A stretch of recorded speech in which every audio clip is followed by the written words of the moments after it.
Esta mañana se ha celebrado pleno extraordinario en el Ayuntamiento de Marbella. Entre los asuntos aprobados y con 5 votos a favor y 4 abstenciones, se ha aprobado la adquisición de 2 vehículos forestales pesados para el Cuerpo de Bomberos a través de renting con una contratación por 5 años. Propuesta de la Alcaldía relativa a procedimiento de contratación de suministro mediante el renting de 2 vehículos forestales pesados. Dictamen favorable en la Comisión de Bienes y Especial de Cuentas, con una mayoría de 5 votos a favor y 4 abstenciones. Muchas gracias, señor secretario. Para la defensa de este punto tiene la palabra señor Romero. Bueno, decir en primer lugar que en el mes de julio ya establecimos en Junta de Portavoces que nos reunimos que si había una necesidad de convocar un pleno extraordinario, que lo convocaríamos por necesidades de servicio. Eso se dijo, y en cualquier caso, en fin, como las palabras parece que se las lleva el viento, pero en fin, todos somos testigos de lo que haya ocurrido, y creo que hay incluso un acta, donde eso se dice. En cualquier caso, lo que quiero decir es que efectivamente aquí traemos asuntos que son necesarios aprobarlos cuanto antes, si no, no se convocaría este pleno. Y este acuerdo en concreto, que se plantea ahora, es un acuerdo que es un trámite, pero es un trámite de obligado cumplimiento y que es muy urgente, es decir, tiene que pasar por pleno. Desde el Servicio de Prevención y Extinción de Incendios de la Corporación nos han informado de la necesidad de proceder a la contratación de 2 bombas forestales pesadas. 2 bombas forestales que tienen que entrar en servicio en 2019. Más concretamente, el contrato dice que debe iniciarse su ejecución en fecha 1 de enero del 2019. Son camiones que son vehículos especiales, que tienen que construirse, carrozarse a partir de la adjudicación, por lo cual hay un plazo bastante importante desde el momento en que se lleva adelante esa contratación para que puedan de verdad estar dando un servicio. La contratación se hace por modalidad de renting y nosotros hemos establecido, o se ha establecido desde la propia corporación, que ese renting se tiene que hacer con las suficientes anualidades como para que las mensualidades sean asumibles por el ayuntamiento, con lo cual el periodo de ejecución, para poder tener cuanto antes estos vehículos y que además sean cuotas perfectamente asumibles por el ayuntamiento dentro del propio presupuesto que tendrá la delegación de bomberos, requiere que el periodo de ejecución del contrato sea de 5 años. Lo que la ley de haciendas locales nos obliga es precisamente a solicitar la autorización del pleno para asumir cualquier gasto plurianual que exceda de 4 años. Así que por eso es muy necesario que se someta al punto al propio pleno. Nosotros entendemos que no puede esperar a septiembre porque ese retraso puede implicar que el contrato no entre en vigor en la fecha prevista del 1 de enero del 2019. No queremos un retraso de un mes. No es voluntad del gobierno retrasar ni siquiera un mes, ni un minuto siquiera, la adquisición de medios materiales que nos ha pedido el servicio de bomberos, porque pueden servir para salvar vidas. ¿Quién nos dice que no tenemos una necesidad de esos medios materiales que por un mes no los podemos aplicar? Así que dentro de ese planteamiento de urgencia que tenemos y que afecta a los bienes y a las personas, por lo que lo hemos traído a pleno. Muchas gracias. Es importante. Desde Izquierda Unida consideramos que dotar cualquier medio material y recursos humanos a la prevención y extinción de incendios no deja de ser algo muy necesario. Ahora bien, son 200.000 euros anuales y, según ha dicho usted, si es algo obligatorio y que tiene que ser desde enero, ya va tarde, porque la consignación está prevista para medio año, con lo cual está prevista desde la mitad de 2019. Esta propuesta, pues, va tarde. Desde luego, en el pleno del mes de junio se aprobó, revisado y actualizado el Plan Local de Emergencias e Incendios Forestales, donde se aseguraron, además, que se optimizaban esos recursos y se mejoraba la respuesta en el caso de emergencias, y además se había incluido en él el Parque de los Tres Jardines y la finca de Puerto Rico Bajo. En aquel pleno no mencionaron ustedes nada de esta compra de los nuevos vehículos que ahora traen aquí. Tampoco han detallado ustedes el resultado de esa revisión de los medios técnicos e infraestructuras disponibles. Hablamos de vehículos, redes de acceso, puntos de agua, helipuertos, catalogación de los efectivos humanos existentes, etcétera, etcétera. Desde luego, desde Izquierda Unida no hemos cejado en nuestra intención de trabajar en esa prevención necesaria en extinción de incendios. Hablamos que en 2012, en 2013, en 2014 Izquierda Unida trasladó tanto a este pleno municipal como en Diputación distintas iniciativas en ese sentido, económicas, sociales y por supuesto solventes, para mejorar de forma eficaz y ser rápidos y ágiles en la respuesta de la lucha contra los incendios. Entre estas medidas, por ejemplo, estaba la creación de una red de alerta temprana, conformada por voluntarios, colectivos ambientales y coordinada por profesionales y técnicos. Una propuesta que atendía, según lo previsto en la legislación contra incendios forestales, la necesidad de trabajar en esa concienciación y en esa educación ambiental que sirviera para la prevención de incendios como medida más eficaz. Todo nuestro término municipal, además, quien no lo conozca, está catalogado como zona de especial riesgo de incendios. Para afrontar esta situación, es verdad que nos proponen una propuesta que es paliativa una vez que se da la situación de incendio, que consideramos que dotar de medios materiales, y me reitero, es necesario, pero también tenemos que trabajar en las medidas de prevención que además desde Izquierda Unida no hemos cejado en cualquier momento de traer a este pleno. Esperaremos que también se cumplan en ese sentido. Muchas gracias. El adquirir vehículos forestales pesados es una herramienta necesaria para que los bomberos puedan hacer su trabajo de prevención, de extinción de incendios y de salvamento de personas.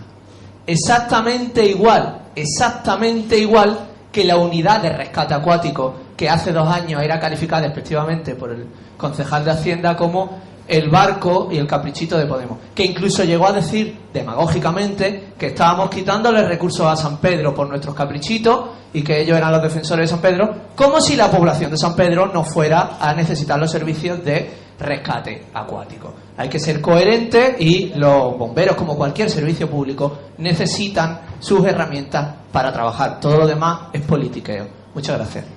Pasamos a la votación. ¿Votos a favor? ¿Votos en contra? ¿Abstenciones? Muchas gracias y pasamos al siguiente punto del orden del día.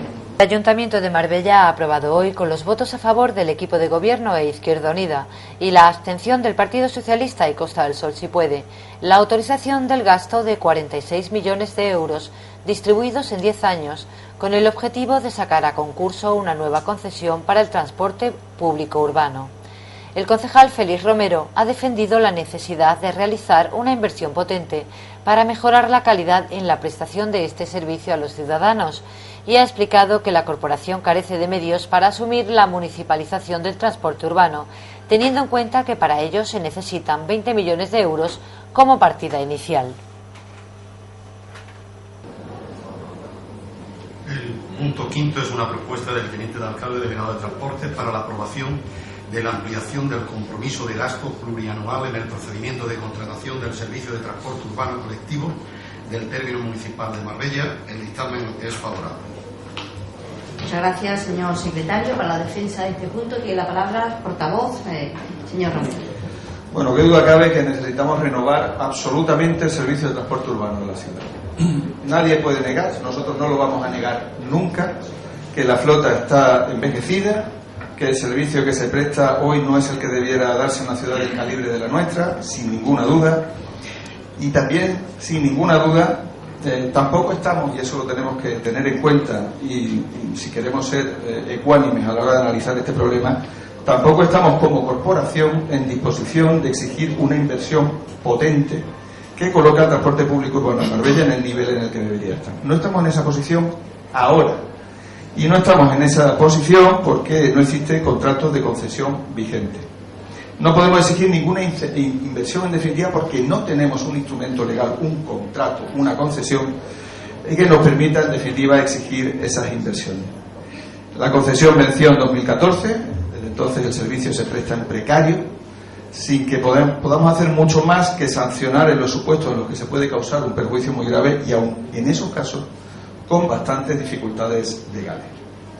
Por otra parte, este ayuntamiento, yo lo he debatido en muchas ocasiones con miembros de la oposición, este ayuntamiento carece de medios para la creación de una empresa pública de transporte que asuma el transporte colectivo urbano. Entiéndaseme, una empresa no es solamente una entidad jurídica, es que para poder poner esa empresa en marcha desde cero se requieren pues no menos de unos 20 millones de euros de inversión inicial. 20 millones de euros que no tenemos, que no podemos en definitiva aplicar eso. Nosotros ya éramos conscientes de todo eso en 2014, de que la única opción viable para garantizar un servicio urbano de calidad era acudir a la contratación externa, y por eso redactamos un pliego de condiciones mediante un convenio con la Cátedra de Transporte Público de la Universidad de Málaga, que quedó en 2015 únicamente a expensas de su aprobación y licitación. La corporación que nos siguió no nos creyó cuando nosotros decíamos aquí que no había otra solución que esa, y de hecho tardó casi 1 año y medio en comprender que carecía de medios esta corporación para montar una empresa pública, y que por tanto la única vía viable, valga la redundancia, para Marbella, para dotar a Marbella un servicio de transporte urbano digno, era esa contratación. Tras la solución, una de nuestras prioridades fue precisamente mejorar el servicio de transporte colectivo urbano mediante la realización de una nueva contratación que, en condiciones de publicidad y concurrencia, nos permitiese establecer una relación estable, ordenada, con un nuevo adjudicatario, en la que a su vez a ese nuevo adjudicatario le pudiésemos exigir el servicio que Marbella y San Pedro requieren. Desgraciadamente la delegación, después de 2 años y medio del anterior gobierno, no se había avanzado, aunque a la fecha de la solución el anterior gobierno ya era consciente de que había que acometer una nueva contratación. Lo único que encontramos fue el mismo pliego que nosotros nos habíamos dejado concluir. Así que hemos tenido que adaptar el pliego a la nueva legislación, hemos tenido que realizar un estudio económico de viabilidad financiera de mucha complejidad, donde se calculan costes por kilómetro en combustible, rodadura, número mínimo de kilómetros, etcétera. Y hemos tenido que realizar un nuevo pliego de prescripciones técnicas para adaptar las mejoras tecnológicas que se han producido en estos 4 años, tanto en lo que respecta a las herramientas de gestión y atención al usuario, como en lo que afectan a las nuevas motorizaciones de los propios vehículos. En definitiva, un trabajo sumamente complejo, que está muy próximo a culminar y que podrá ser licitado en no mucho tiempo. El presente acuerdo refiere precisamente a eso. Del informe de contratación que obra en el expediente, resulta que el coste del servicio va a ascender a 4,6 millones de euros al año aproximadamente, o lo que es lo mismo, 46 millones a lo largo de los 10 años de vigencia del contrato, siendo necesario, al tratarse de un coste plurianual, que se autorice por el Pleno, de la misma forma que hemos hablado de las bombas forestales, como paso previo a la aprobación del pliego que debe ser licitado. Reitero, ese coste que se establece, que nosotros traemos hoy a Pleno, es un coste que han definido los funcionarios de la corporación. No lo hemos definido nosotros, no lo ha definido nadie más, los funcionarios de la corporación. Muchas gracias. Muchísimas gracias, señor Romero. Señor Díaz.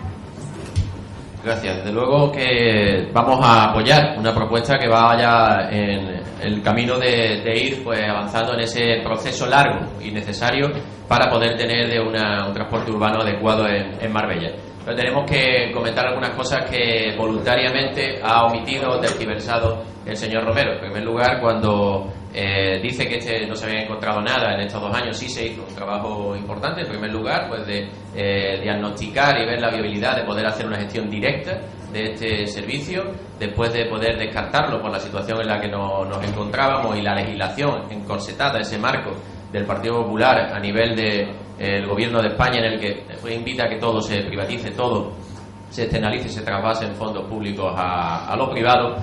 Pues se hizo algo fundamental, sin lo que este acuerdo no sería posible hoy, y es que se hizo el anuncio de la licitación del servicio en el boletín de la Unión Europea, que tiene que estar durante 1 año según la legislación, y ese año necesario pues de la licitación del servicio ha permitido, una vez que lo hicimos en nuestro mandato ese que apearon en la moción traición, pues que hoy se pueda traer este acuerdo. Por tanto, eso que quede ahí, ese trabajo está ahí, que se hizo pues de forma solvente y seria junto al Departamento de Contratación. Es cierto que cuando esa moción traición llega abruptamente y nos echan, como usted decía antes del gobierno, se estaba licitando también un estudio de la demanda, que entendemos que sería interesante para poder tener unos datos científicos desde el punto de vista desde la movilidad, técnicos, que podían afinar mucho más ese pliego.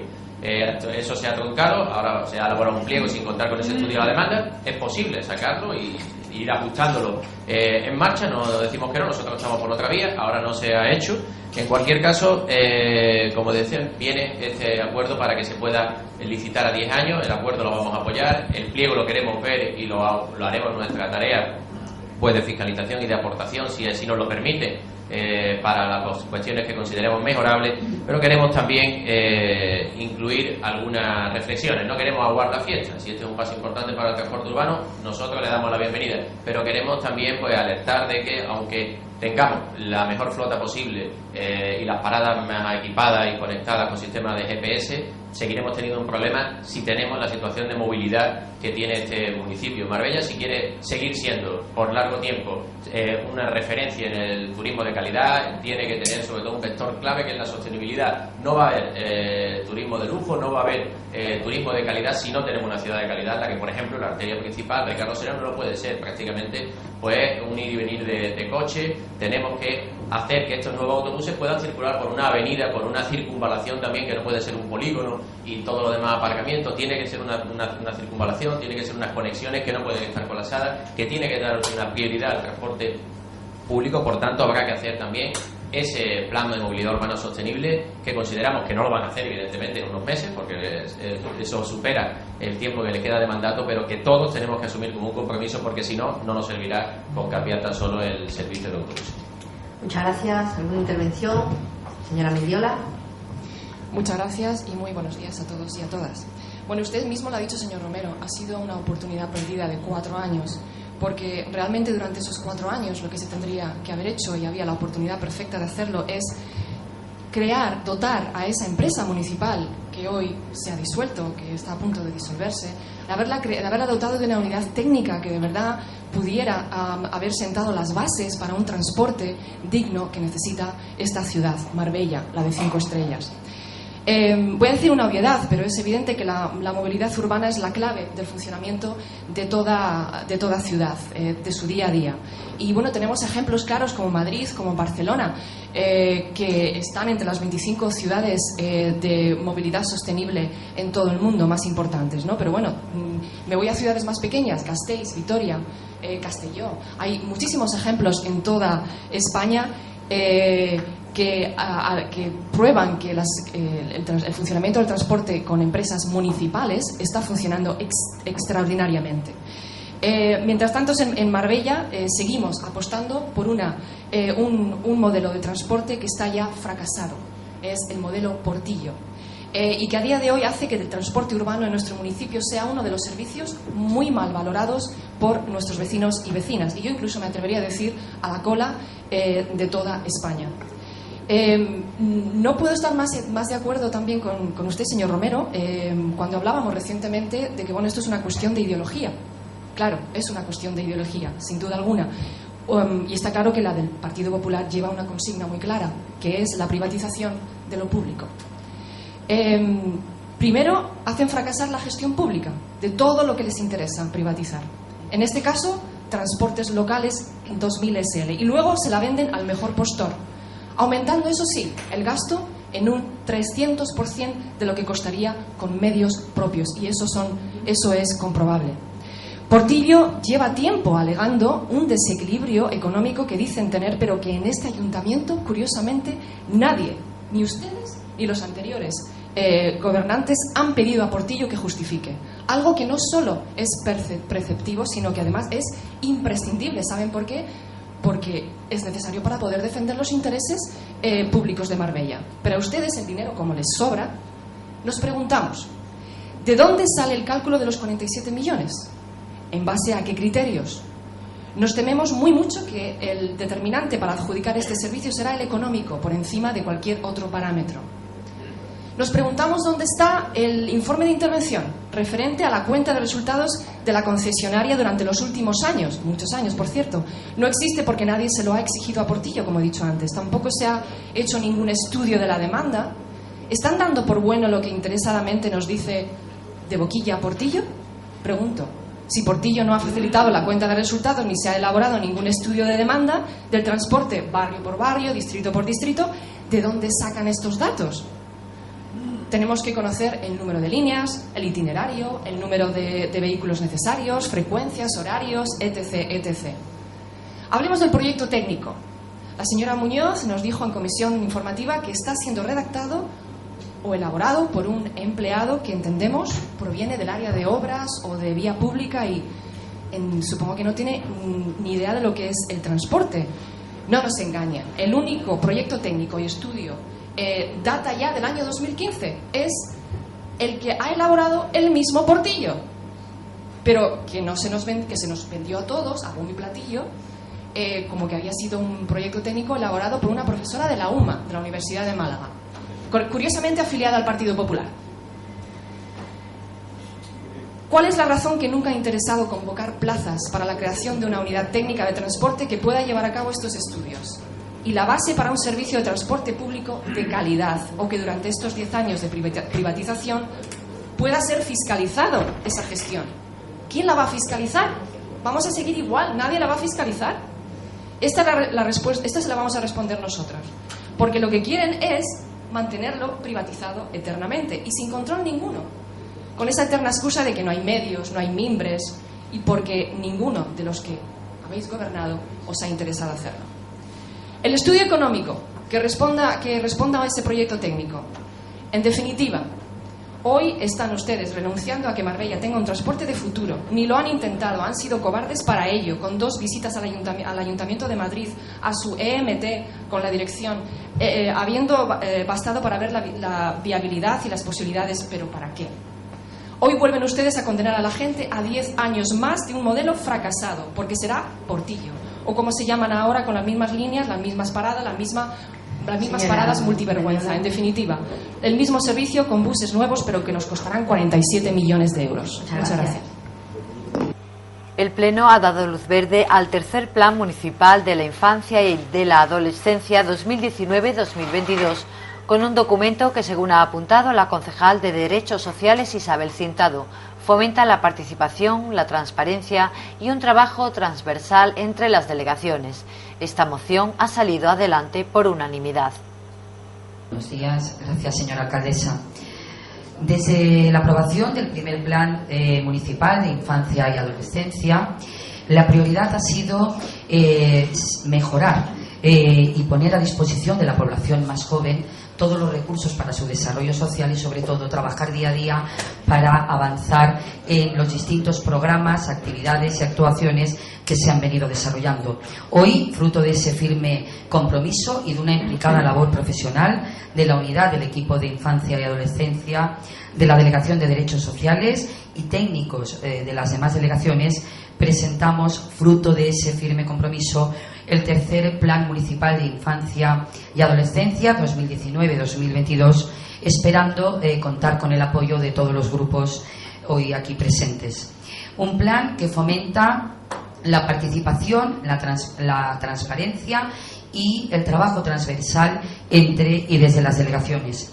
Decirles que a la hora de elaborar este nuevo documento teníamos muy claro que lo fundamental era contar con una herramienta de trabajo que nos permitiera seguir avanzando para la inclusión y la participación en la perspectiva de la infancia en la labor que realizan todas las áreas municipales y, sobre todo, dar respuesta a las necesidades detectadas por el Consejo Municipal de Infancia y Adolescencia, recogiendo propuestas como la creación de espacios de ocupación de tiempo libre o el diseño de un logo identificativo del Consejo Municipal de Infancia que elaborarán los miembros de dicho Consejo con el objetivo de dar mayor difusión al trabajo que realiza este órgano de participación infantil.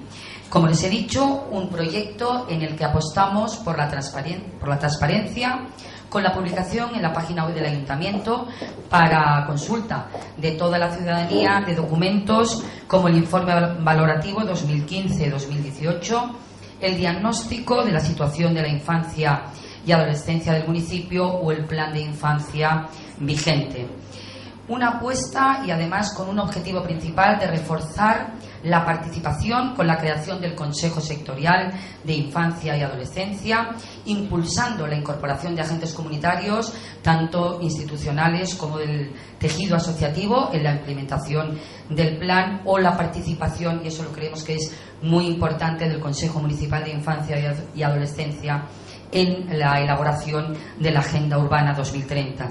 Pero también queríamos, y sobre todo, sacar este nuevo plan de infancia a la calle y para eso hemos querido involucrar a la población en general, campañas y actividades de concienciación y sensibilización con el reto de ser en 2022 una ciudad más inclusiva que proteja, que defienda sus derechos y vele por su cumplimiento. En definitiva, hoy presentamos un proyecto con el que queremos renovar nuestro compromiso y consolidar la participación de las niñas, niños y adolescentes en la agenda de la política local y en el desarrollo del municipio. Antes de finalizar, quiero agradecer una vez más el compromiso, el trabajo y el esfuerzo que se ha realizado a lo largo de este año para lograr este proyecto del equipo de la Unidad de Infancia y Adolescencia de la Delegación de Derechos Sociales, de todos los técnicos de las delegaciones, porque hemos incrementado el número de reuniones. Es verdad que cuando llegamos, encontramos un órgano en el que se había decidido que no estuvieran presentes los técnicos y eso, la verdad, dificultaba un poco esa labor. Sobre todo la labor que han realizado las niñas, niños y adolescentes del Consejo Municipal de Infancia, sus familias y docentes. A todas y a todas, gracias por su participación y apoyo. La corporación ha querido hoy rendir homenaje póstumo a Antonio Lorenzo Cuevas poniendo su nombre al Estadio Municipal de Fútbol. La alcaldesa Ángeles Muñoz ha destacado la figura de Cuevas, al que ha calificado como un ejemplo a seguir no solo en el ámbito personal, sino también en lo profesional, como primer deportista de élite de nuestro municipio. Es una propuesta del teniente de alcalde delegado de Participación Ciudadana relativa a la asignación del nombre de Antonio Lorenzo Cuevas al Estadio Municipal de Fútbol de Marbella. En el expediente, además de otros documentos, existe informe jurídico de la Secretaría General de 24 de agosto de 2018 y el dictamen de la Comisión Plenaria de Personal y Régimen Interior fue favorable con 5 votos a favor y 4 abstenciones. Muchas gracias, señor secretario. Seré yo, en nombre, en este caso, como alcaldesa, la que llevaré este punto y en primer lugar quiero agradecer de manera muy especial a la familia de la persona al cual hoy vamos a hacer un reconocimiento, yo creo además tan importante para todos. Hoy queremos traer a este pleno un reconocimiento que entendemos que es de justicia. Un reconocimiento porque hablar de Antonio Lorenzo Cuevas es hablar de trabajo, de constancia y de superación. Es todo un ejemplo a seguir, no solo en el ámbito personal, sino también como profesional, como primer deportista de élite de nuestro municipio y también como concejal de deporte. Pudo haber llegado muy alto en esa faceta suya, en esa carrera como futbolista de primer nivel, pero decidió quedarse a trabajar de manera absolutamente desinteresada en su pueblo para darle lo mejor, consciente ya en aquel momento del potencial de Marbella dentro del ámbito deportivo y de la buena cantera de deportistas con la que contaron. Antonio nació un 11 de diciembre del 34 en el seno de una estupenda familia. Y es verdad que fue una infancia marcada por la dureza de aquellos años. Y yo creo que precisamente por eso todo el resto de su vida fue marcada pues, por aquellos duros años que hicieron que fuera una persona luchadora y emprendedora.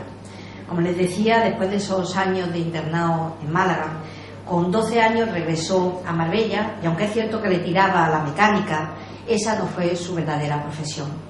Antonio hizo que el deporte fuera su vida, su ilusión y que por lo tanto llevara una carrera como la que llevó. Fue hasta tal punto que a pesar de los contratiempos, aquel niño se convirtió en todo un atleta y que con 13-14 años compitiera en varias modalidades a nivel nacional. Marbella estuvo representada por él en todas esas competiciones deportivas, quedando campeón de Andalucía en salto de pértiga, en tiro de jabalina, en los 400 metros lisos o en lanzamiento de disco. Ya por aquel entonces apuntaba maneras como deportista destacado. Fueron pasando los años y Antonio continuó participando en todas las competiciones deportivas, pero ya le tiraba su fútbol. Con tan solo 16 años de edad participó junto al San Pedro, y es muy significativo porque creo que tiene también un punto de atención, contra el Estepona, y ahí ganaron la Copa. Dentro de su amplia y exitosa trayectoria, destacó como un jugador de fútbol formando parte de la plantilla del Club Deportivo de Málaga durante varias temporadas, tras pasar por el Atlético malagueño y actuando además como capitán del equipo, pero se retiró en unos años donde efectivamente progresaba como deportista de élite, Se retiró a instancias del entonces alcalde Francisco Cantos para ponerse al servicio de los ciudadanos del municipio al que tanto quería. Fue en esta etapa política donde luchó mucho por convertir en realidad un equipamiento como es el caso del Estadio Municipal de Fútbol, porque sabemos además que no lo tuvo fácil.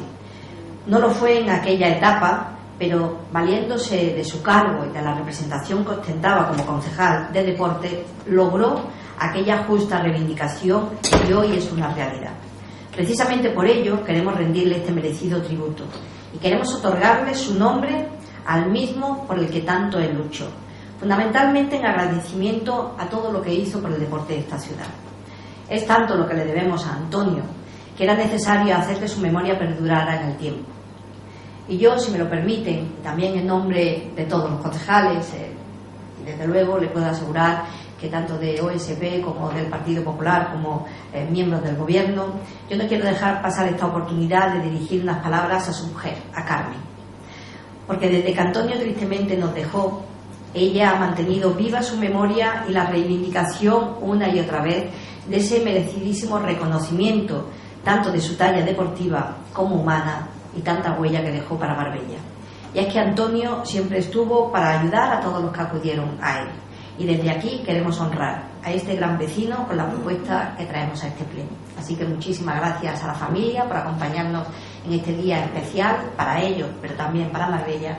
Y a ti, Carmen, muchísimas gracias por haber mantenido durante tantos años esta justa reivindicación. Y pasamos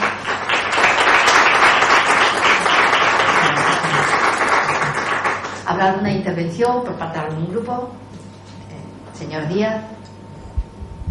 Gracias. Bueno, pues saludar a la familia también de Antonio Lorenzo y desde luego pues vamos a apoyar esta propuesta de Izquierda Unida, sabiendo bueno que es un marbellero pues que destacó en varias disciplinas deportivas, el atletismo, el fútbol sobre todo, en el compromiso, en la implicación, en el ver que en esos momentos ya Marbella pues necesitaba unas dotaciones adecuadas para poder desarrollarse del deporte, tanto a alto nivel como un deporte como una cuestión básica en la vida de las personas, en la educación, en la formación y en la salud. Por tanto, consideramos que es justo y reconocer, especialmente porque creo que también es de justicia, pues ese ahínco de su compañera de Carmen, porque ella muchas veces yo creo que hemos podido, porque es una persona que está muy activa también en el día a día de la ciudad, pues hacernos ver la importancia de la figura y también pues a través de la bibliografía también, que bueno que ella misma pues también ha publicado, pues dar a conocer esta página importante de la ciudad en la persona de Antonio Lorenzo. Así que hacer extensiva esa aprobación y en ese legado también de superación y de espíritu deportivo, pues también creo que tenemos que superarnos y seguir donde lo dejó Antonio Lorenzo también, pues mejorando ese estadio y yendo por esa ciudad deportiva de la excelencia que tiene que tener Marbella. También se ha dado luz verde al acuerdo de subrogación al Ayuntamiento de los 22 empleados que prestan servicio en la Sociedad Municipal de Transporte 2000. Después de que la empresa haya concluido su fase de liquidación, una aceptación que ha salido adelante con los votos a favor del equipo de gobierno de Izquierda Unida y Partido Socialista y la abstención de Costa del Sol, si puede. El portavoz del equipo de gobierno, Félix Romero, ha explicado que este paso se ha podido llevar a cabo después de que se hayan aprobado en la Junta General las cuentas, siendo este un requisito indispensable para el paso que se ha dado hoy. Esta sociedad entró en fase de liquidación por orden del Ministerio de Hacienda y Administraciones Públicas en cumplimiento de la Ley de Racionalización y Sostenibilidad de la Administración Pública, tras haber acumulado pérdidas consecutivas en los ejercicios de 2013 y 2014. La sociedad tiene por fin un uso social, acorde con lo que debe de ser la operativa de una empresa pública dependiente del Ayuntamiento. Se ha dedicado desde entonces, desde hace ya más de 10 años, al transporte discrecional en condiciones de igualdad con el resto de empresas del sector, y dentro de ese transporte se ha ofertado el traslado de los alumnos a centros docentes y universitarios. Durante todos estos años, la empresa de Transporte 2000 y su personal han cubierto un hueco que dejó la Junta de Andalucía en lo que al transporte escolar se refiere. Y es cierto que no lo ha hecho en solitario, otras empresas estrictamente privadas lo han hecho también, pero no era suficiente para cubrir la demanda y ahí ha estado la empresa pública del Ayuntamiento. Durante más de 15 años, alumnos de Marbella han podido cursar sus estudios sin causar graves perjuicios a su familia, porque, como les decía, la empresa municipal estaba ahí ofertando precios pensados no para hacer negocios, sino para ayudar a sostener las cargas de las familias de Marbella y San Pedro. Y en todo el trato con las familias y los alumnos, hay que decir que los trabajadores de la empresa han volcado su profesionalidad, su cariño, su dedicación, doblando muchas veces su turno sin solicitar compensación. Para con ellos, esta corporación, y yo creo que debemos decir también esta ciudad, tiene una deuda de gratitud. Además de debérselo, hay que decir que este municipio no puede permitir verse privado ni de estos trabajadores ni de la función que cumplen desde la empresa. Yo creo además que esta es la consideración compartida por todos los grupos de la corporación. Pensamos todos igual, aunque podamos discrepar en detalle.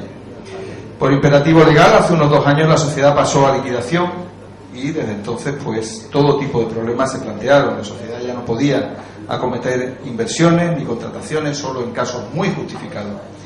Y además, sobre todo, la plantilla se encontró en una situación de inseguridad absoluta. En cualquier momento podía producirse un requerimiento del Ministerio que acabase con el despido de los trabajadores. Por eso, tanto este gobierno como yo tengo que reconocerlo, y no me duelen anillos en decirlo, como el anterior, trataron de que la unidad funcional que integran los trabajadores, autobuses, etcétera, se transfiriesen al ayuntamiento para garantizar su continuidad. Eso es precisamente lo que hoy se trae a pleno. Una respuesta, en definitiva, a ese deseo compartido de toda la corporación. Los trabajadores se subrogan, que no integran, se subrogan con todos sus derechos intactos en el propio ayuntamiento. Así se les dota de una estabilidad y seguridad que solo tenían parcialmente hace mucho tiempo y que no han tenido en modo alguno en los últimos años. Se integran todos los medios materiales, autobuses, etcétera, para que las familias de nuestra ciudad no se vean tampoco afectadas de ninguna manera y, en definitiva, garantizamos la actividad de forma permanente, que reitero que es lo que quiere esta corporación y la propia ciudad. El expediente cuenta con todos los informes y en esto se plantean solo 2 cuestiones que creo que deben implicarse. Por un lado, se advierte de la necesidad de cambiar el modo de gestión. Es lógico, si antes era una gestión directa realizada por una sociedad mercantil, ahora va a pasar a ser una gestión también directa realizada por la corporación local, por el ayuntamiento. Eso requiere una tramitación ciertamente compleja, porque así lo establece la ley, donde hay que establecer incluso la creación de una comisión que lleve adelante ese cambio de modo de gestión. Nosotros hemos consensuado con los habilitados nacionales precisamente incluir en el propio acuerdo el inicio de ese expediente para no retrasar más la cesión global de activo y pasivo. El segundo punto tiene que ver con la aplicación contable de la disolución de la empresa, con la anotación y contabilidad de la disolución de la empresa. Según la legislación mercantil, esta tiene que realizarse con fecha del primer día del año contable, es decir, desde el 1 de enero del 2018, y sin embargo la legislación administrativa dice que debe realizarse desde la fecha de adopción del acuerdo, es decir, desde hoy. Esta es una cuestión meramente formal que, sin embargo, ha tenido el expediente paralizado un par de meses. Finalmente, se ha llegado al acuerdo con el registrador mercantil de inscribir la disolución con efecto de hoy, atendiendo a los informes de la intervención que ya se integran en el expediente.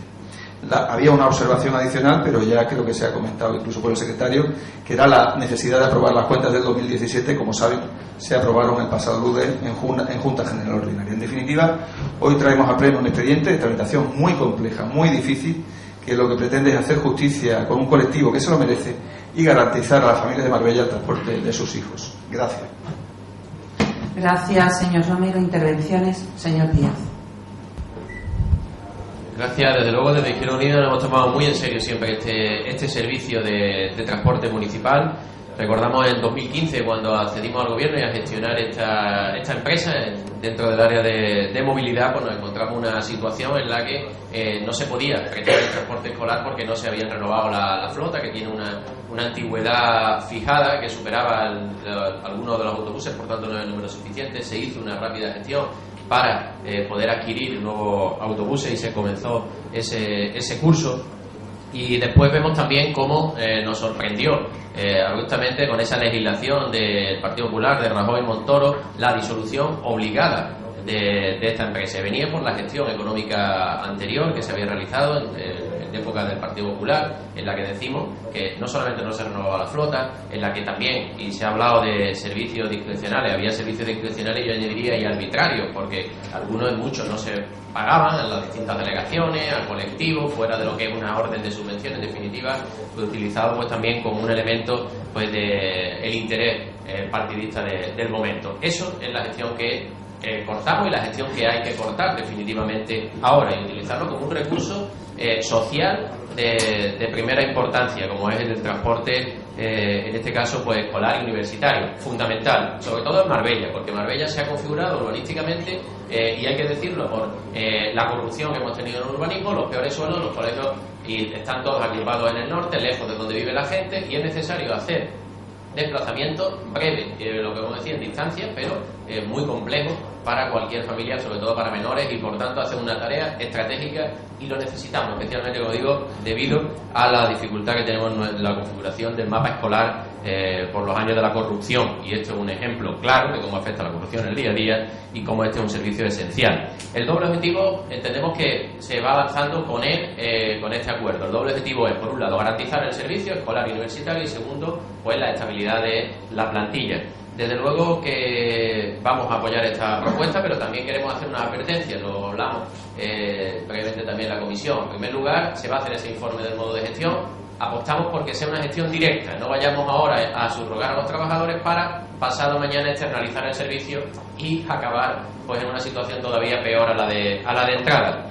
En segundo lugar, también consideramos fundamental y prueba de fuego de que se quiere apostar por este servicio, y es que nos pongamos en marcha ya para adquirir nuevos autobuses. No hay autobuses suficientes para dar el servicio escolar el próximo año, porque también son antiguos algunos de ellos. Por tanto, si ya en este año se ha hecho una fusión incluso de líneas para poder prestar el servicio, para el año que viene hay que ponerse ya a adquirir esos autobuses. Esa será la prueba de que se quiere apostar por este servicio.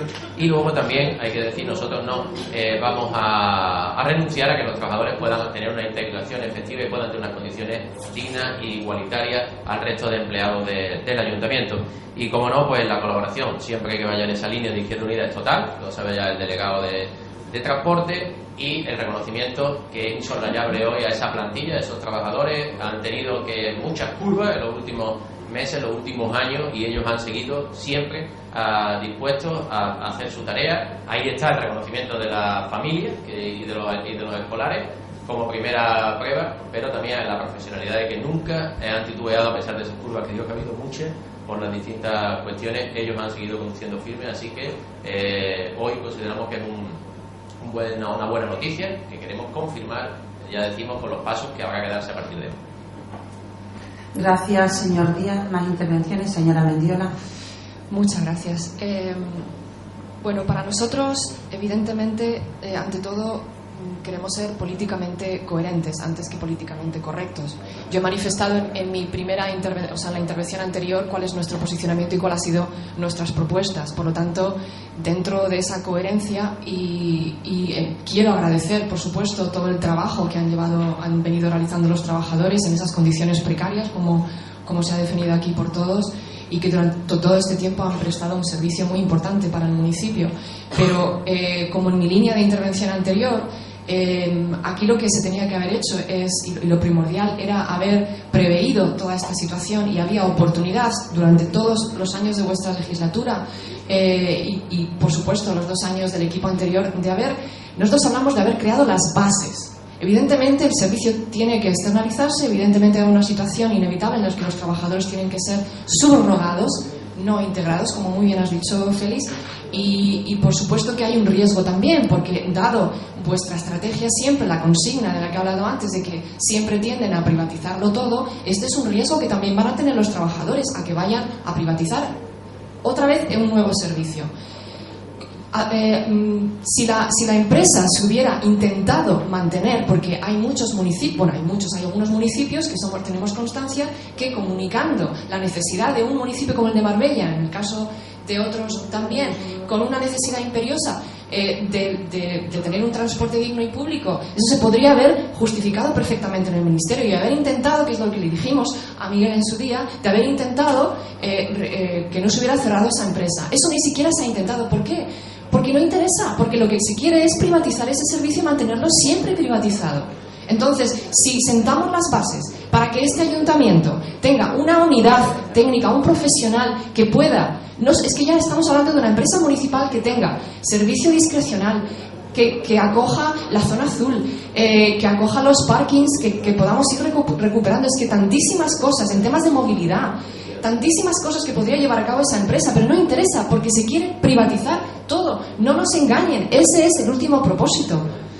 Y para terminar, decir que, por supuesto, entendemos que los trabajadores quieren integrarse porque están en una situación, usted la ha definido, muy precaria, y evidentemente, como no se ha hecho nada, pues no hay otro camino, pero nosotros, con este criterio coherente, nos vamos a abstener ante algo que, por hechos consumados, no estamos de acuerdo que esté ocurriendo.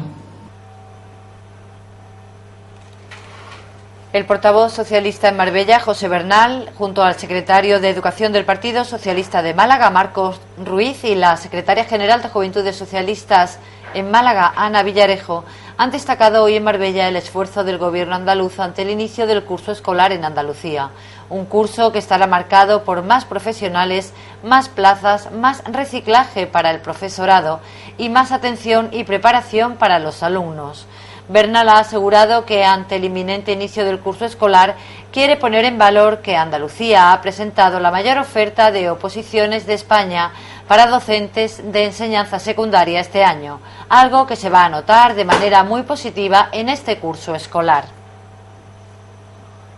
Buenas tardes a todos y a todas y gracias por asistir a esta convocatoria de prensa que hacemos en Marbella y donde me acompaña, además de nuestra secretaria general, Blanca Fernández, Marcos Ruiz, que como bien sabéis es el secretario de Educación de la Dirección Provincial del Partido Socialista, y Ana Villarejo, que es la secretaria de las Juventudes en la provincia de Málaga por el Partido Socialista.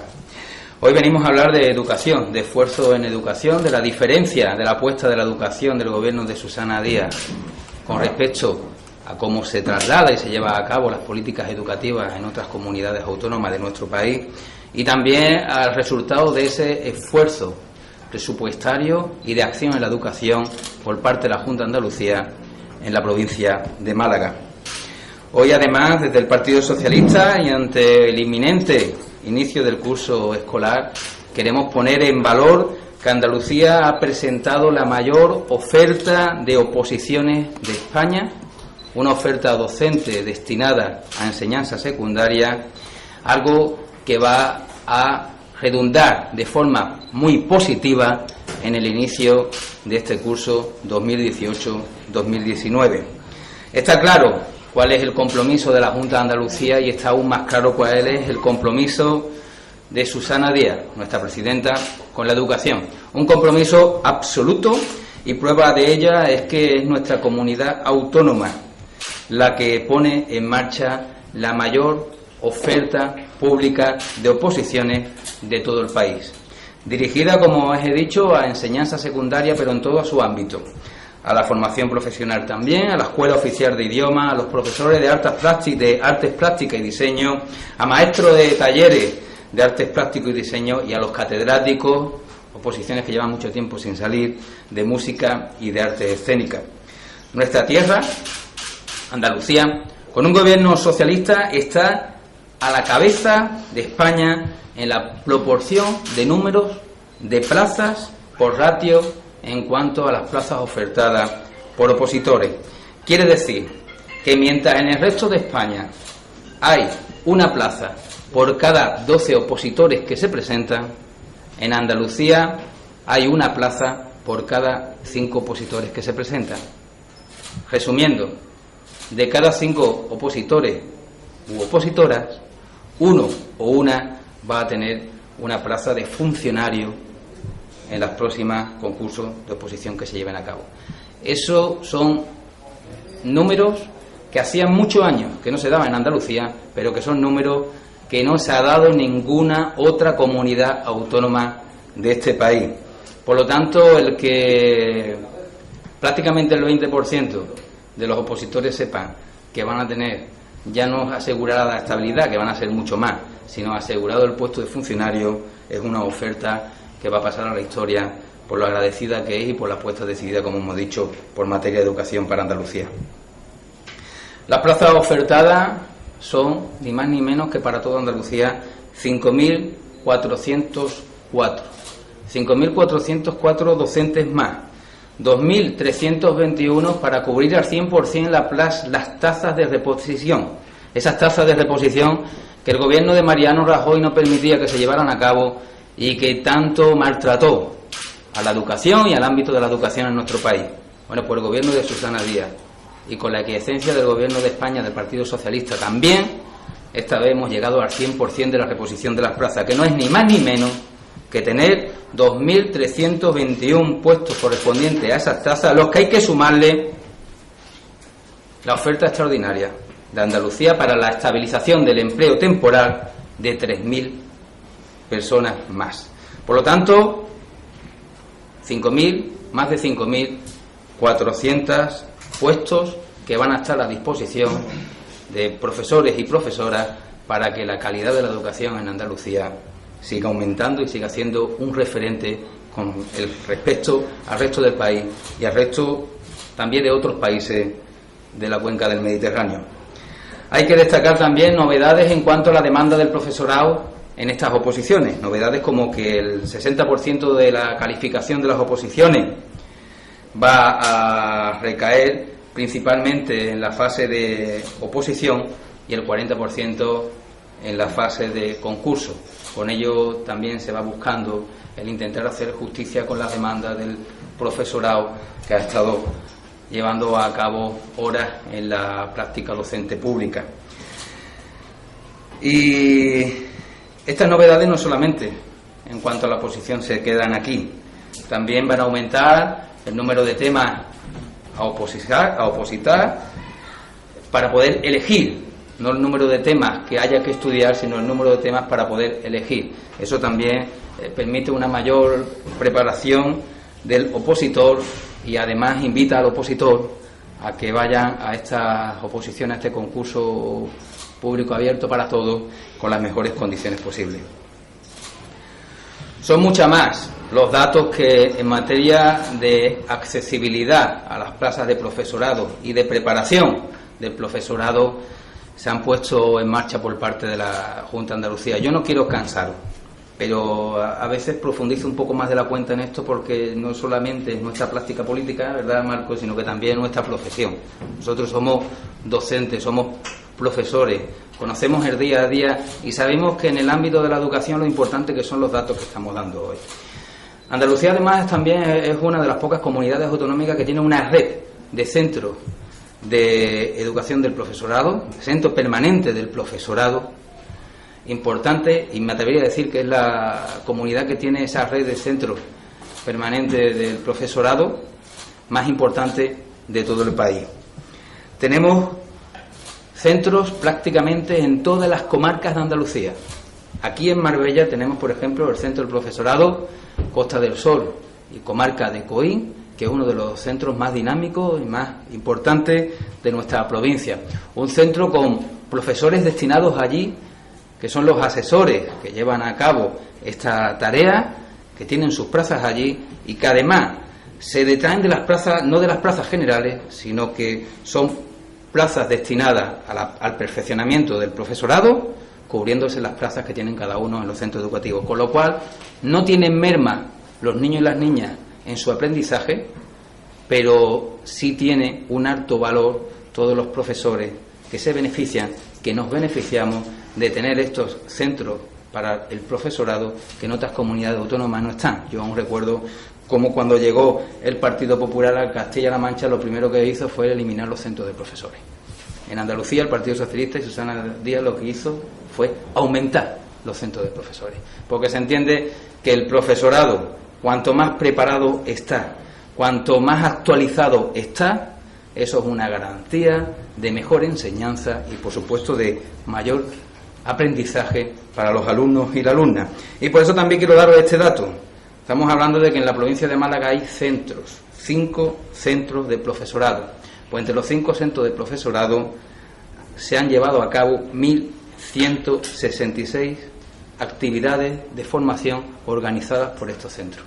Podéis multiplicar estas actividades que pueden pasar desde los meros grupos de trabajo de 6, 8, 10 personas hasta actividades amplias de congreso donde hablamos de cientos de personas. Por lo tanto, perfectamente podemos decir que prácticamente todo el profesorado de la provincia de Málaga se ha podido reciclar con estos cursos, y todo el profesorado de la provincia de Málaga, esto en positivo, tiene la posibilidad de reciclarse, de modernizarse y de actualizarse con estos cursos.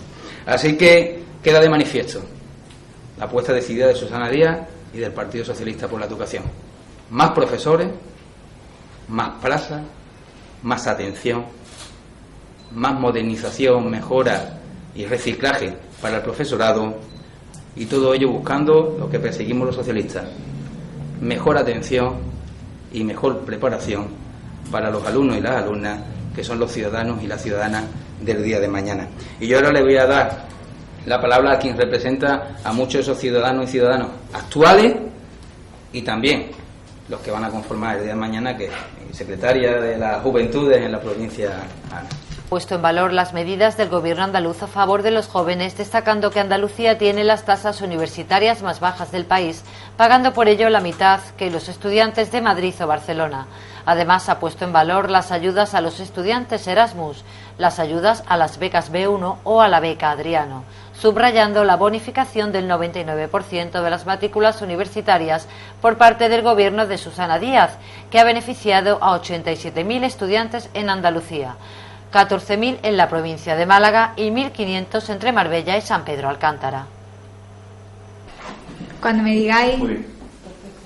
Bueno, hoy las Juventudes Socialistas de Málaga nos encontramos en Marbella y queremos agradecer a Blanca y a Pepe por siempre abrirnos las puertas, y como no al compañero Diego y a Marco por querernos acompañar en el día de hoy. El objetivo nuestro que traemos hoy es de demostrar a los jóvenes las medidas que está poniendo en marcha el gobierno de Susana Díaz, un gobierno que apuesta por los jóvenes y un gobierno que apuesta con hechos. En Andalucía contamos con las tasas universitarias más baratas de todo el país, haciendo que un joven andaluz pague la mitad que uno o una que curse sus estudios universitarios en Madrid, o que uno o una universitaria que curse sus estudios en Cataluña.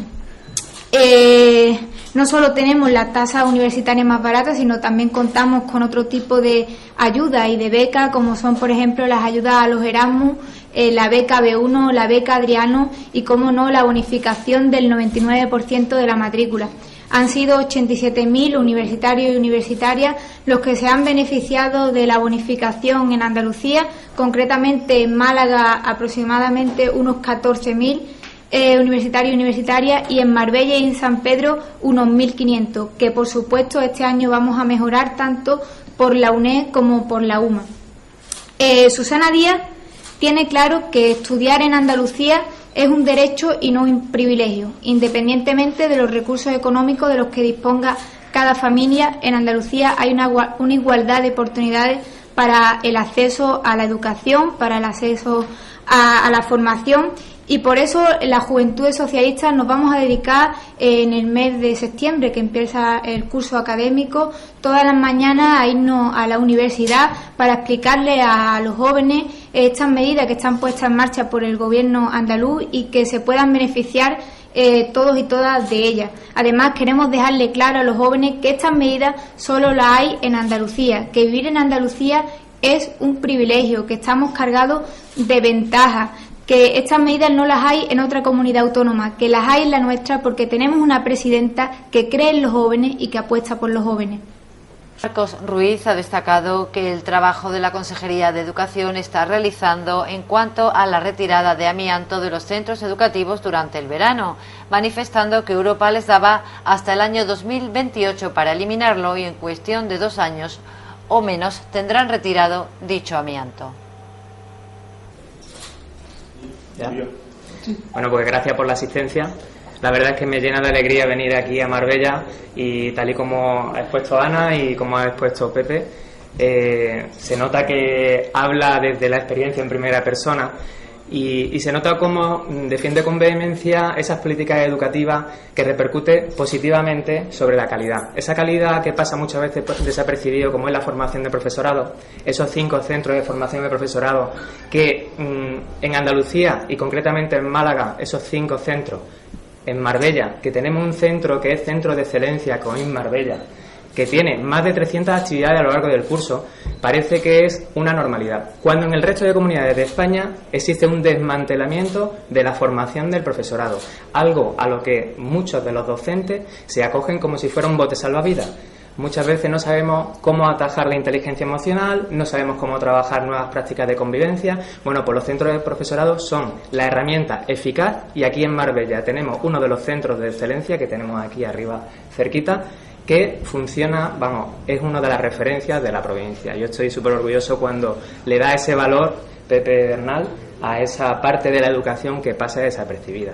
Pero yo en realidad vengo a hablar de otra parte en donde el alumnado y el profesorado ha estado en este periodo vacacional, pero por otro lado la consejería sí se ha preocupado de estar trabajando a bomba llena sobre centros en 2 sentidos. Uno, la retirada del fibrocemento, esos techos, ese amianto que tanto preocupa y que la Comunidad Económica Europea, la Comunidad Europea nos dijo que hasta 2028 teníamos de plazo. Bueno, pues nosotros en cuestión de 1 año o 2 lo tendremos acabado. Precisamente la ciudad de Marbella se ha visto beneficiada, como puede ser en el CEI Rafael Mayorales, que por cierto recuerdo al que fue mi director Rafael Mayorales en ese centro, que se ha llevado a cabo dentro de la partida presupuestaria la retirada del techo del gimnasio, o como puede ser el CEI Mario Vargas Llosa, que es un centro de nueva creación. Son centros y actuaciones que se llevan a cabo en esos 2 meses de verano y que también pasan desapercibidos. Eso requiere una inversión y un presupuesto que la comunidad autónoma ha supuesto el 60 millones de euros, y bueno, no es una cantidad para despreciarla. Sobre la ciudad de Marbella ha sido una estimación de medio millón de euros, que también no está nada mal. Por otro lado, la climatización, que es cierto que no ha llegado a la parte de la costa, porque normalmente las actuaciones de climatización se han llevado a cabo en las zonas rurales donde el calor es mayor, pero poco a poco irá yendo hacia el sur, lo que son las zonas de las costas, y no quiere decir que se vayan a poner completamente aire acondicionado en todos los centros, que parece que tenemos que poner aire acondicionado en todos los centros. Muchas veces es simplemente una actuación con nuevas ventanas, una actuación con buenos toldos, que repercute positivamente sobre la calidad de la enseñanza y el proceso de aprendizaje, que lo que no debemos olvidar, el foco está en los niños y en las niñas que están allí dentro. Algo muy importante también, lo que han comentado de la ampliación de las plazas de profesorado. Es muy importante que un partido, en este caso el Partido Socialista, vele por la calidad del puesto de trabajo como funcionario de carrera, pero esa amplia oferta repercute positivamente sobre los niños y las niñas, porque estarán mejor atendidos en grupos de diversificación, grupos flexibles, mayor profesorado supone mayor horas de apoyo para aquellos niños que más lo necesitan, sin olvidarnos de aquellos que también tienen facilidades y de altas capacidades para que tengan una actuación específica, para que también sean favorecidos. No debemos olvidarnos de todo el mundo, no solo de los que tienen más dificultades, sino de aquellos que tienen facilidades que muchas veces quedan olvidados. Por último, y para cerrar, me gustaría también darle pues la importancia que tiene, que como lo tenemos normalizado, es el plan de gratuidad de libros, en donde uno se pone a ver la televisión y ve noticias y dice, el inicio del curso va a suponer unos 200 euros en material escolar y en libros. Bueno, pues aquí en Andalucía están subvencionados al 100%, algo que también en otro tipo de comunidades ya, me parece que el año pasado fuimos la única comunidad, y ahora ya hay un par de comunidades con gobiernos socialistas que también han asumido esa medida, algo que para las familias de aquí, de Marbella, pues también pues, notan en su bolsillo ese inicio de curso, que ya no es solo libro y material escolar, que también si se le compra un uniforme, se le compra unos zapatos, bueno, pues si se le puede aliviar en gran medida con esos 200 euros que asumen los gastos desde los presupuestos de la Consejería de Educación, es una ayuda. Y para concluir, decir que tal y como se ha comentado y se ha difundido la campaña de educación, hay una apuesta decidida por la escuela pública, por la educación pública, algo que deja huella para ese niño que empieza en 3 años, para esos niños que empiezan en primaria en 6 años y para aquellos futuros docentes que pueden estar en magisterio, en las facultades con matrícula subvencionada al 99%, y es una huella que el Partido Socialista se preocupa porque sea de calidad. El Marbella Fútbol Club abre la temporada en el Estadio Municipal el próximo domingo a las 11:30 de la mañana ante el Atlético Malagueño, partido en el que el conjunto marbellí quiere empezar a sumar de 3 en 3. El técnico Rafael Pérez Guerrero Padilla ha asegurado que a todos les gusta jugar un derbi y que están en un buen momento tras una gran semana de entrenamientos. Vamos a leer. Ponemos aquí.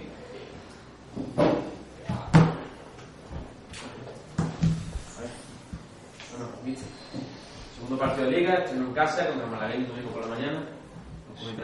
Sí, al final a todos nos gusta, ¿no?, jugar los derbis. Yo creo que llegamos en un buen momento. Ha sido una buena semana de entrenamiento con una intensidad bastante alta y con ganas de demostrar que, bueno, que lo del otro día se nos escapó. Más que perder, se nos escaparon 2 puntos, ¿no? Porque yo creo que hicimos bastantes cosas positivas, tuvimos bastantes minutos buenos, pero al final fueron capaces de dar la vuelta al resultado, ¿no? Y la gente ha entrenado con ganas, la gente está muy metida en la semana y creo que llegamos en un gran momento al domingo. Mister, ¿ha habido jornada de reflexión sobre los errores defensivos del lunes? Bueno, al final yo creo que siempre se analizan estas cosas, ¿no? Se gane o se pierda, nuestra forma de trabajar es corregir todo lo que podamos en el equipo. Evidentemente ahora mismo, entre comillas, diríamos que seguimos casi de pretemporada todavía, porque son los primeros partidos, te sirve de termómetro, de barómetro para ver cómo el equipo compite y seguimos corrigiendo cosas importantes en las que fallamos y en las que mejoramos, porque yo creo que al final también hay que reforzar aquellos comportamientos que fueron correctos, y yo creo que tuvimos minutos muy buenos, tanto en los primeros 25 minutos como cuando fuimos capaces de marcar el gol. Ahí veníamos de unos minutos buenos y una pena que el gol fuera tan pronto, porque si no llega a ser tan pronto yo creo que nos hubiésemos reforzado por dentro con el cambio de Lía y algo positivo hubiésemos rascado de Almería. ¿Puede haber algún cambio en el 11? Sí, esta mañana lo comentaba a compañeros vuestros que al final puede ser una constante que cambiemos 2-3 futbolistas por partido, porque al final, como dije, son herramientas que vamos a utilizar y tendremos herramientas que nos valgan para unos partidos y otros perfiles de futbolistas que nos valgan para otros. Entonces, bueno, sí, algún cambio haremos, tampoco volvernos locos, porque como te digo, las sensaciones son positivas del otro día, aunque tengamos cosas que mejorar. Hablando del Atlético Malagueño, un equipo que también recién ascendido de tercera división. No sé si entra dentro del mismo esquema de partido. Sí, todos sabemos el malagueño, bueno, la cultura que tiene en su cantera, ¿no? Jugadores de mucho nivel, jugadores de perfiles muy ofensivos, rápido a la contra también. Y un equipo que le gusta tener el balón, por lo tanto nos va a someter a momentos del partido donde nos quite la pelota y nos obligue a tener que defender, y evidentemente también en el contraataque nos va a exigir bastante, porque va a ser complicado ese tipo de pérdidas que tuvimos el otro día con el Almería, pues este equipo también las va a intentar aprovechar. Nos medimos a un rival bastante complicado, que ya sabemos que en su cantera se está midiendo a Barcelona y Madrid por cómo ha mejorado estos años esa cantera, y para nosotros evidentemente va a ser un partido bastante complicado. Así como referencia a la segunda parte del otro día, donde el equipo se vio más dominador en el balón y llegando más arriba, más atrás. Sí, yo creo que sí, que por ahí podría ser la línea. Yo creo que los primeros 25 minutos, aunque no somos tan generadores de ocasiones en el último cuarto, pero sí dominamos y por lo menos el rival no te ataca, ¿no?, cuando tú tienes la pelota. Los primeros minutos donde el rival está fresco es difícil hacerle daño, pero tuvimos la pelota. A partir de ahí nos asustaron con un par de contras, con balón parado, y ahí el equipo un poco perdemos un poco ahí el norte, ¿no?, siendo ya demasiado verticales cuando la teníamos, enviando demasiado, el portero también envía demasiado. Entonces, por lo menos jugar con eso, con tener un poquito más de paciencia y esperar nuestro momento para ir a por el partido.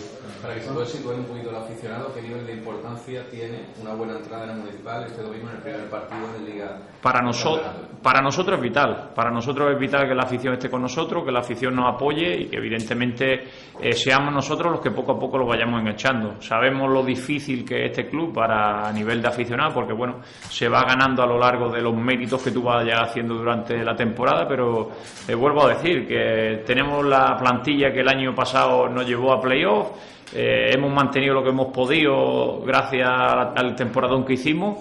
Y se tienen que ilusionar con venir a ver al equipo, animarlo, y para nosotros es muy importante su asistencia. Los últimos en llegar, Juergen, Álvaro Montero, ¿están ya en condiciones, ritmo de competición de aportar? Sí, yo creo que estamos al 100% prácticamente todos de la plantilla y bueno, como te he dicho, quedarse dentro o fuera de la convocatoria será más relacionado con el perfil de futbolista que necesitemos o creamos que necesitemos que con lo físico. Entonces no hay nadie que esté lesionado, ni tocado, ni... Rafa Muñoz sí lo perdemos esta semana porque el otro día sufrió una luxación de codo y bueno, estamos ahí viendo un poco hasta dónde puede llegar al alcance. Parece que no es nada grave, que la semana que viene se podrá reincorporar, pero bueno, está ahora mismo en el traumatólogo y todo lo que te diga te engaño porque estamos esperando un poco las noticias, pero parece que no es nada de gravedad.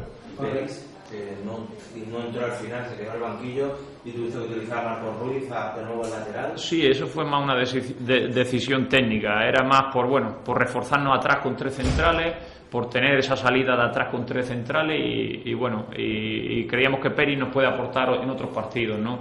Al final Marco yo creo que estuvo bastante bien, fue correcto en defensa, en ataque evidentemente nos limitaba un poco más, por lo tanto utilizamos que en aquella banda cayeran los mediocentros y poder tener salida con los mediocentros, y eso es lo que vamos utilizando en función de dónde creamos que tiene el rival los espacios y dónde tiene el rival las debilidades, poder aprovecharlas. Sobre todo en ataque, varias presencias. Sí. A través de la anticipación, robando el balón. Totalmente. Al final, ahí cambiamos, a los 25 minutos dejamos de tener línea de 3 atrás, Marco sí pasó más a carrilero, y a partir de ahí sí empezó a robar más. Incluso recuerdo así a bote pronto las 2 últimas ocasiones que generamos en el partido son él recorta a derecha y envía con derecha un envío cerrado y eran cuestiones que buscábamos, ¿no? Envío cerrado, dirección portería, donde ellos sufrían y en los últimos minutos pudimos hacerle bastante daño. Sí, pregunta también por Mustafa, porque inició muy pegado a la banda izquierda, pero luego por el centro rompió y tuvo más peligro. No sé si es una posición que sí, parece que puede dar más frutos. Sí, al final yo creo que los buenos futbolistas no pueden pasar mucho tiempo sin participar en el juego. Entonces, Musta allí en amplitud creíamos que era una buena opción, pero al final las 3-4 ocasiones que tenemos en la primera parte para conectar con él, fallamos, ¿vale? Y como fallamos, por final se desespera, es un jugador que le gusta participar, entonces una de las indicaciones que se le da es que puede venir dentro. Y ahí van alternando tanto él como Añón, y al final ahí conectamos otros 5 o 10 minutos al final, de buenos minutos con conexiones dentro, incluso con Mustafa y apareciendo en media punta, amenazando con disparos, con su regate que tiene. Y al final todos sabemos que para nosotros Mustafa es un jugador bastante importante. Y lo último, es sobre el aspecto defensivo, en cuanto a jugadas a balón parado. Me sorprendió cómo con cierta facilidad hicieron peligro al equipo en el primer tiempo. Totalmente, yo creo que nos sorprendió a todos, ¿no? Porque veníamos de una pretemporada donde hemos estado contra equipos de segunda división, que hemos mostrado una solidez demasiado contundente, la verdad, en renovaciones. Hemos sido bastante generosos ahí, hemos sufrido por el compañero, hemos sido capaces de tener esa intensidad que todos conocemos. Y el otro día fueron capaces de tocarnos todos los balones. Incluso tuvimos que modificar y Añón se fue marca individual con lo diré, con uno de los centrales de ellos, que fue el que tocó las 4 acciones, con Engonga, y tuvimos que hacer marca al hombre, porque al final todas las que llegaba tocaba, y no sé, hemos trabajado esta semana y trabajaremos mañana en ese aspecto, ¿no? Para incidir en renovaciones defensivas y tener una buena intensidad para el domingo. Después de encajar 2 goles en el primer partido, dejar la portería a 0 puede ser uno de los objetivos, ¿no? Sí, totalmente. Yo creo que al final tenemos que crecer, y siempre crecer desde la portería 0, de crecer desde lo defensivo. Vamos a partir de eso, de portería 0, y a partir de ahí generar lo que podamos en ataque, pero eso tiene que ser uno de nuestros fuertes y una de nuestras fortalezas en casa. Al final los grandes equipos se forjan ahí desde la defensa y a partir de ahí creciendo poco a poco. Ha dicho que prevé algunos cambios, ¿puede que algún cambio esté en la zaga, en la defensa? Sí, pero no va a estar no va a estar tanto relacionado con la defensa que con el ataque. Yo creo que al final, si metemos algún cambio en la línea de 4, es más relacionado con qué banda nos puede venir bien atacar más y qué banda nos conviene cerrar más, ¿no? Pero no va a estar por algún fallo o algún aspecto negativo, sino simplemente eso, el perfil de jugador necesario. ¿Puede haber más refuerzo por dentro? Porque parece ser que el equipo perdió un poco el control una vez que marcó el gol allí en Almería y a lo mejor el centro del campo necesitaría más refuerzo. Bueno, al final Alex Bernal, al hacernos cuando metimos el gol nos volvimos demasiado largos, teníamos que tener jugadores de recorrido, de ida y vuelta, que fueran capaces de recorrer grandes distancias, y al final entonces Alex Bernal ahí se nos desgastó bastante. Entonces ahí, justo cuando metemos el gol, tengo preparado el cambio de Elías, pero tengo preparado el cambio de Elías justo cuando tengamos la siguiente acción en ataque. Hay un envío de ellos, se queda por la zona de nuestro lateral derecho, sacan de banda, saque de banda otra vez, y al final es el momento en el que perdemos, ¿vale? Una conexión dentro nuestra y el balón que jugamos atrás y la perdemos, ¿no? Al final, como he dicho antes, yo creo que si no perdemos ese balón, rascamos algo positivo de allí y hubiese sido bastante importante puntuar. También parece que pudo haber algún fallo arbitral. ¿Tienes alguna valoración sobre eso? No, al final de los árbitros yo creo que no vamos a hablar. Un día te dan, otro día te quitan y bueno, hubo 2 acciones dudosas que, hablando con los jugadores, bueno, ellos opinan. Evidentemente ojalá hubiese pitado penalti, pero al final, como no pudo ser, al final nos tenemos nosotros que centrar en lo que podamos resolver por nosotros mismos. Al final el árbitro va a tener sus decisiones y vamos a ganar poco opinando o dejando de opinar. Y en relación a los rivales, o sea, ¿qué diferencia más importante hay entre la Almería B y el malagueño? El malagueño intenta ser un equipo más dominador, con balón. Sí, un equipo que te lleva a ataque organizado, y en ataque organizado siempre busca acciones profundas, pero primero te intenta mover un poco, intenta romper tu primera línea de acoso, intenta romperte tu basculación y a partir de ahí hacerte daño. Mientras que Almería era un equipo mucho más vertical. Es verdad que con el gol nosotros no hundimos demasiado, nuestro mediocentro retrasado se vea muy cerca de centrales, y a partir de hundirnos tanto sí tienen, el Almería ve un poco más la pelota, pero por lo que habíamos visto en vídeos anteriores no es un equipo que hubiese tenido tanto la pelota como lo tuvo lo último a partir del gol que nos hicieron a nosotros. ¿Jugar el horario de mañana? Como Calota, ¿no? Bueno, la pelota te hubiera gustado jugar a lo mejor el sábado. Sí, evidentemente no hubiese gustado jugar el sábado, pero bueno, por coincidencia con equipos de primera y demás, pues al final nosotros conocemos la afición de Marbella, el club conoce la afición de Marbella y al final se valora que la afición pueda asistir más que el rendimiento del equipo, porque al final es importante que tengamos afición y que nos animen. Por lo tanto, como gustarnos nos hubiese gustado, pero bueno, tenemos en cuenta eso, la afición, y bueno, recortamos media hora ahí, de ahí a las 11:30, para poder tener un poco más de descanso, para tener menos horas de sol, pero bueno, al final tenemos una plantilla extensa y yo creo que eso nos va a servir para ir rotando de cara a la Copa del Rey, para ir a otros partidos, ¿no? Eso es decir, el miércoles partido, no sé cómo vas a dosificar el grupo. Sí, al final, pues bueno, valoraremos también lo que nos haga falta para el Ebro e iremos poniendo en la balanza un poco, ¿no? Aquellos jugadores que podamos utilizar en un partido y otro, y evidentemente jugar con los minutos de aquellos jugadores más importantes para nosotros que puedan utilizarse en los 2 partidos. De cara al partido del Ebro, ¿puede haber algún cambio en portería, por ejemplo, para darle minutos a Godino, o eso no es una cosa que...? Lo iremos viendo, es algo que hemos hablado con el entrenador portero, con Ernesto, y bueno, ya iremos viendo también en función de sus sensaciones y sensaciones propias, ¿no? Y iremos valorando en función de también lo que veamos del rival, dónde nos puede hacer daño sobre la portería, con envíos más cerrados, abiertos. En función de eso iremos valorando si en la portería puede haber cambio. En el vestuario, ¿cómo se encuentra después de esa derrota, de cómo se produjo? Un poco cómo han digerido ese primer tropiezo. Me sorprendió que en el autobús viniéramos tan silenciosos, porque eso implica que estábamos jodidos, estábamos bastante... había ahí un poco de rabia, ¿no? Porque habíamos perdido el primer partido cuando se nos había escapado un poco de las manos, y eso es súper importante porque luego lo han demostrado durante la semana, ¿no? Esa rabia que tenían por demostrar que fue más un error que un acierto, más que un acierto de ellos, un error nuestro, ¿no? Donde se nos escapó el partido. y durante la semana el esfuerzo que han realizado y la intensidad a la que se ha entrenado ha sido la máxima. Por lo tanto, yo creo que llegamos en un momento buenísimo para demostrar el equipo que somos. De cara a ese partido, de cara al domingo, ¿crees que eso puede ser un arma de doble filo en cuanto que el equipo pueda salir demasiado acelerado? No, yo creo que no. Yo creo que va a ser un buen momento. Yo creo que el equipo está concienciado de ya de jugar en casa, lo importante que el fortín, crear un fortín aquí en nuestro estadio, y a partir de ahí, bueno, manejar esa ansiedad, ese estrés que nos pueda generar la competición y ir dominando un poco más que el día de Almería. Convocatoria me imagino que será mañana también, ¿no? Sí, la convocatoria la daremos mañana y bueno, en función de, como hemos dicho, a ver Rafa Muñoz cómo estaría y valoraremos eso, el jugador que más necesario sea para ese partido.